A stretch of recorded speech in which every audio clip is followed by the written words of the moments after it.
That's what it is. What? About Michael Malone? No, I'm saying somebody on this set is overjoyed. No, that's not fair, Brew. They're over the moon. Look at his face. I'm Look at his smiling face. because I literally said to you 4 minutes ago, don't say on the air I'm happy about this. I'm not. All I said is somebody's overjoyed. When someone gets Could've fired. Been either. I'm not. It's certainly not me. I do think that comeuppance sometimes happens, and I do think those of us that warned folks that said, I don't know, man, where Russ goes, guys usually lose their jobs. Well, that's and not things great. Change. That's all right. Let's start with breaking news out of Denver. Michael Malone gone. GM Calvin Booth gone.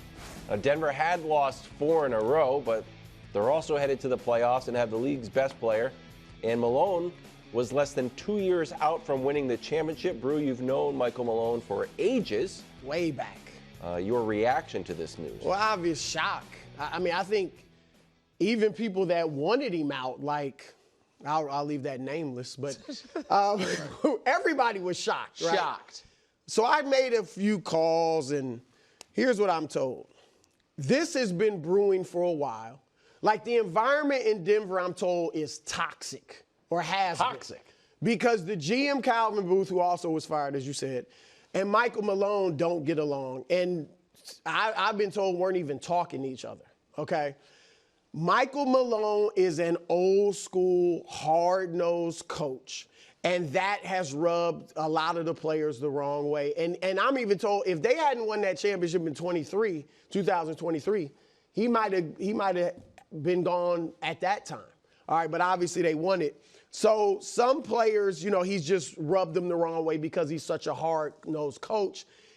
Not quite as hard on Jokic and Murray, but still coaches them hard, but not quite as hard on them, which also has rubbed some guys the wrong way, that he's not as hard on them. Now, I am told this. Brown? I'm told that Jokic liked Michael Malone. Like, he liked him. Now, of course, he saw sometimes he's a little too hard and bristled a little bit at it, but he liked Michael Malone. And so that is the situation that I'm told. I'm told the owner, Josh Kroenke, really didn't want to pick sides between Malone and Booth. It's all toxic, so you're all gone. And that's my reaction. Obviously, crazy time to do it. We'll get into what this means for the team and stuff. But that's some of the inside information I'm told. So here's the thing about having a thin team where you don't play that many guys, and then us being like, well, you know, rub some guys the wrong way. So here's why I find, here's one of the differences between Gerard Mayo, and this was a mistake, whatever, I'm not picking on Patriots, but being like, we're soft, and a basketball coach doing that. Football teams got 53 guys. You're like, he's not talking about me, he's talking about whatever. The Nuggets play 8 dudes. I don't think he's trash-talking Nikola Jokic. Okay, so now we're down to 7. Jamal Murray, maybe. Michael Porter Jr. strikes me as a guy who might be on that list. Aaron Gordon, I would doubt it. Aaron Gordon is a guy who I think his disposition's pretty positive. Then we're down to Christian Brown, Russ, and then the kids, Julian Strawther, Peyton Watson, and then it's not DeAndre Jordan is 7 minutes. You know what I mean? Right. So it's without naming names. Everybody knows who covers the team, who watches the game. Okay, there's only a handful of guys you could be talking about. And when I didn't know when that was from, you're right, Wilds. I saw it like everyone saw it. It's oddly popped up like 12 hours before he got fired. It was 3 weeks ago, March 21st. And so good timing by the algorithm, I guess, populating that right before this news came out. But my other reaction to it is, and this is, you guys have heard me say this before, how thin the margins of championship or not, legend or fired, keeping your job or potentially, you know what I mean, having a statue. I go back April 12th, 2024, up 17 in the 4th on Victor Wembanyama and the Spurs. That's a great take. And they all of a sudden lost focus for a minute. Devontae Graham went out of his mind, hit a buzzer-beating floater that cost him the 1 seed. And then a month later, you're up 20 at home in Game 7 against Minnesota. And all of a sudden, Rudy Gobert hits the first turnaround 17-footer of his life, and you're out. And then a week ago, Russell Westbrook has a layup to ice what would be maybe put Jokic in MVP frontrunner spot, stabilize everything, and he misses it and then fouls the Minnesota guy. I forget who it was, Nikhil Alexander-Walker maybe. And now your coach is fired, your GM's fired, your team's in disarray. So can I? The reason I pointed out the Wemby thing is we give Wilds a hard time for the no one's beaten Denver in a 7-game series.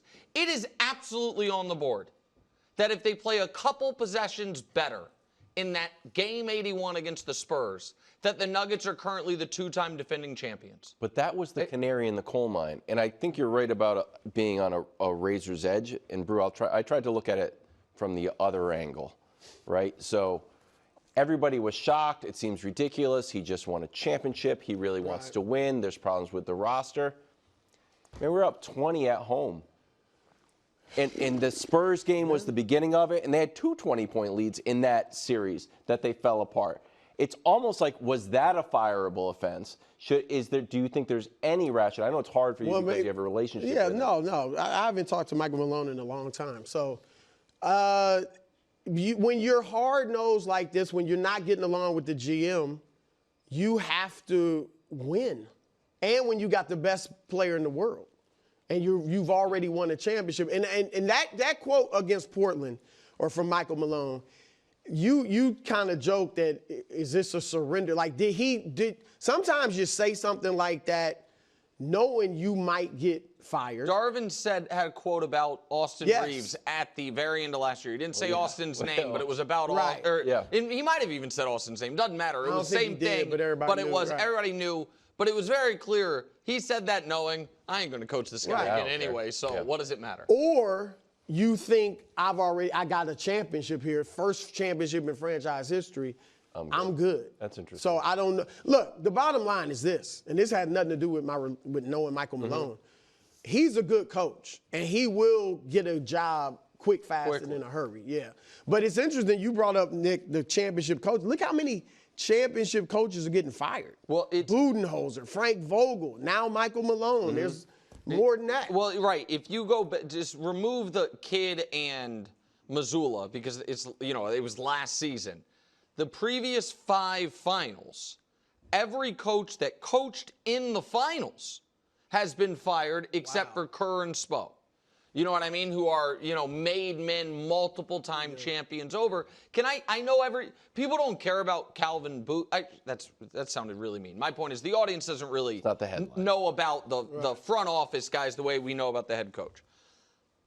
I don't know if it was Calvin Booth's own hubris or if it was Calvin Booth being a good soldier and the owner won't let me spend money. But what really cost this team more than anything Michael Malone did, and I agree with Brew. I thought the post-press conference or the parade after the championship, we're the Lakers' daddy, was a little much, but I have nothing against Michael Malone, and I agree. I think he's objectively a very good NBA coach. I agree with that 100%. Even if he could have done a better job, their problem was roster construction. Yeah. And the reason so either it was, we're not allowed to spend the money. That's on ownership, even though we have the best player in the world at the peak of his powers. Or, when I say hubris, you overvalue, you say, we don't need Bruce Brown or maybe even KCP or Uncle Jeff because we have Christian Brown and Peyton Watson and Julian Strother and Zeke Naji. These guys I drafted. And the fact of the matter is, it's really hard to hit on late first round draft picks, and they just saw all of and then all of a sudden, when KCP walks out the door and Russ walks in, like, oh, we'll make that work. No, and I'm not putting this on Russ. I'm just saying, at a bargain, though. Thunder are spending money on Hartenstein. Luka comes over. Fred VanVleet and Dylan Brooks were not bargain contracts. They're like, we're going but they don't have anybody. But those teams, to be fair, they're going for it without 3 guys on maxes. The Nuggets have Joker, Jamal, and Michael Porter Jr. on max. I mean, they got a championship out of Michael Porter Jr., but that's bad contract. That's the other thing that this, and maybe this is more the Joker's future part of it. So the other thing is, it feels to me like they are trying to, in different order, but repeat the steps of Milwaukee. Got a championship, kind of underachieved, fired a coach, and the one thing they haven't done is the panic trade.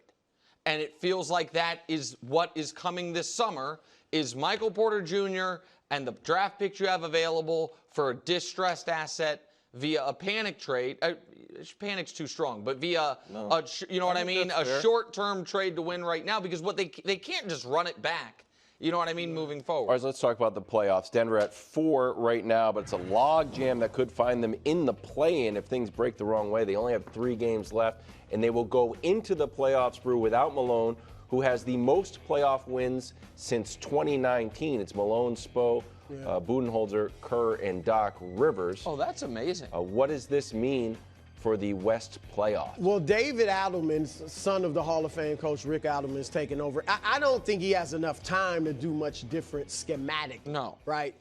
It might give a boost to the, just there's a better feeling. It's not as toxic as it was before, so that can help. I think Denver still could spoil somebody's postseason. I don't think they can win the West, just because it just seems implausible that they got rid of their coach with 6 games left and they're going to make that type of run. 3 games I do think 3 games left. And I do think, though, they could spoil like a top contenders run to the finals. So they're still dangerous. I just don't see them winning 3 Western Conference series with the situation as it is now. All right. So this is not only is this not reporting, this isn't even informed speculation. This is just me reacting to the news. Really my role. I understand, but Michael Malone's press conference, where he seemed as confused as anyone about Jamal Murray's health status. I know nothing on this. If Michael Malone being fired all of a sudden makes Jamal Murray's hamstring feel better, then for the short term this season, that's good for them. Now, just as plausible would be if Michael Malone getting fired makes Jamal Murray be like, oh, the team's waving the white flag. You know what I mean? I'm not rushing back. Then they're, you know what I mean? They're cooked from any real aspirations. I agree with Brew in this regard. Any team with Nikola Jokic can win any playoff series. That is what NBA history tells us. That is what this player has earned. However, of the 8 teams we expect to be in the Western Conference playoffs, if we could do my old tried and true, no legal adopt it, but I wish they would, draft your playoff opponent. The number 1 pick is Memphis. The number 2 pick, I think, is Denver. Yeah, the fired your coach. Yeah, again, like right now, if you're, I'll just say here's where I would like the argue Clippers that. right now are scarier to me. The Timberwolves are scarier to me. Certainly the Lakers, Warriors, Thunder, and the Rockets keep winning. Yeah. Here's why I'd argue against that. Because again, we're just I would think coaches and players are like, I don't want to see Jokic. Like, just because of him. And then if Jamal Murray is healthy, we know how dangerous they are. So I just think just because of Jokic, people will be like, they wouldn't pick them as the second team. But who would they? But so who? Maybe Houston. Clippers Still. Well. Now I know Houston gets after defensively. Yeah. Look, the bottom line is all these Western Conference teams are bunched up together. So, but I just think because of Jokic, people wouldn't that might be necessarily Let me ask sign you a up. question. I read the press release, and press releases are always going to be glass half full. But the press release, like, we made this move with like a heavy heart to win right now. to try to put us in the best position to contend for a 2025 championship. There's only 3 games left. They could have just taken their medicine, turned a blind eye to whatever conflict. Or just fired the GM. Taking their medicine in terms of if we just lose in the first round. Nah. No, I mean, but look, they think that this is good for the team. Think this because gives them a better again, chance. if the environment is that toxic, and again, it wasn't just Michael Malone. They got rid of their GM too. Like they probably, and sometimes it does work out that way where you just get all of that toxicity out of there and guys are feeling better about themselves. It'll be interesting to see what happens with Jamal Murray. Yeah, and again, I felt almost bad saying it because I know nothing about the situation. But it will look odd if Jamal Murray all of a sudden is healthy. And it will Jimmy like Butler yeah, and I mean again, I'm not trying to make any allegations there, but it's a weird spot. It is also weird that they could have just fired the GM to remove some of the toxicity and been like, okay, but we're like probably some of the players were right. It could have been like dead man walking. tired Like, of my- Malone, you better make a run here but it because we're getting seems like tired of you. some of the players were. All right, finally, Jokic is best player in the world. Looks like he will be second in MVP voting. Will also take the floor on Wednesday without the only NBA coach he's ever played for on the sidelines. What does this mean for him? Well, listen, it might cost him the MVP. Oh, I think that's. You don't think that's done? I don't think you. I don't know, man. Like I now, listen. how would this cost him? the Well, MVP? here's why. So shout out Zach Lowe. I was listening to his premiere podcast that he just brought back. Howard Beck, who's a voter. Zach is not anymore. He said he is SGA. Beck, who's a voter, made it seem like he was leaning heavily Jokic. I think there are some people right, and some people, and I think that if it's very, very close, and you're like, man. Well, one guy, his team won 67 games and they're the favorite. And the other guy's team just fired the coach. Yeah. It certainly doesn't help his MVP chances I that his just don't coach think got he was gonna fired. win it anyway, But here's the other thing. For the rarefied air of which Nikola Jokic now breathes, 3-time MVP, somebody, Marcus Morris goes on TV and says, I don't have him in the top 20 all time, and is universally panned. People are like, that's not an allowed opinion. If you think that, think about guys who aren't in the top 20 all time. First, Charles Barkley, Karl Malone, those Dirk Nowitzki are in most, right outside that group, right on the edge. It's like, no, Jokic has to be in there. He is better than and all of them. I agree, but my point is that's the rarefied air that he's in. Man, history is not going to care about the lack of supporting cast. That's right. About the franchise being cheap. And right now, the postseason resume is he's played a decade. 5 times he made it into round 2. Twice he made it past round 2. And once he made it to the finals and won a championship. For the guys even if he doesn't care that we talk about that he's running down. Right. It's the only one with a postseason resume like it is Giannis. You know what I mean? And most people think he's past Giannis, but like everyone else lived in late May, early June, and his team, I don't blame him. I really, he has been so good, but that's what these guys get ultimately judged by history. I mean, in that regard, I think he's firmly in the top 20. I agree with that. If he doesn't win more, it'll just stop him from like he's doing stuff that could get him on the periphery of the top 10. Especially if he wins championships, then you're really talking about getting him in there. So that's where I feel on that. I think he's set in the top 20. I'm looking at it going forward. Yeah. This could help him. Oh. I definitely don't think they're getting rid of Nikola Jokic. All right. So the GM Calvin Booth, who did have the championship on his record, but Tim Connolly, the former GM who's now in Minnesota, built this championship team. Mm-hmm. He drafted Jokic, people forget, was the 41st pick of the draft, second rounder. So he drafted Jokic, Tim Connolly. He drafted Michael Porter Jr. He drafted Jamal Murray, and he traded for Aaron Gordon. So and then he goes to Minnesota and builds a team that's beaten Denver 6 straight times. So we talked about all the depth that they've let go recently since winning that championship. Maybe it wasn't Calvin Booth's fault. Maybe it was the owner wouldn't let him spin. But if a new GM is able to bring in more help for Jokic, which we talked about yesterday, they're wasting this guy's prime, then that could help him. So to that point, and I agree that it could help him, LeBron has set the path for everybody. Like, you know what? It's not just about scoring and rebounding and passing the ball. You got to be behind the scenes into whatever we want to talk about, how much pressure he exerts. But coaches need to move, players need to move, and my legacy matters. And no one cares about LeBron's legacy. This is really career advice someone gave me. Like, no one cares about your career as much as you do. And Jokic has to look in the mirror and says, no one cares about Jokic's career as much as Jokic and his brothers. Yeah. We saw Steph. We complained about Steph a little bit, not maybe like putting his Happy thumb to on stay in Golden State. But then all of a sudden, Jimmy's there. And that was after 4 rings. Yeah, but that team, that ownership has said we're going to maximize Steph Curry while we have him. So I don't think, Brew, you said you don't think they're going to get rid of Jokic, obviously. I think Wild is leaning to, will Jokic potentially be like... Why weren't we in the running for Jimmy Butler? Why didn't we get a call about Luka? Hey, Kevin Durant's going to be available. Sure would be nice to replace Michael Porter Jr. with Kevin Durant. I wouldn't be mad at him. It doesn't seem to be in his personality. Then you're going to have one championship. Look, if they could get Kevin Durant. Well, I think they probably could.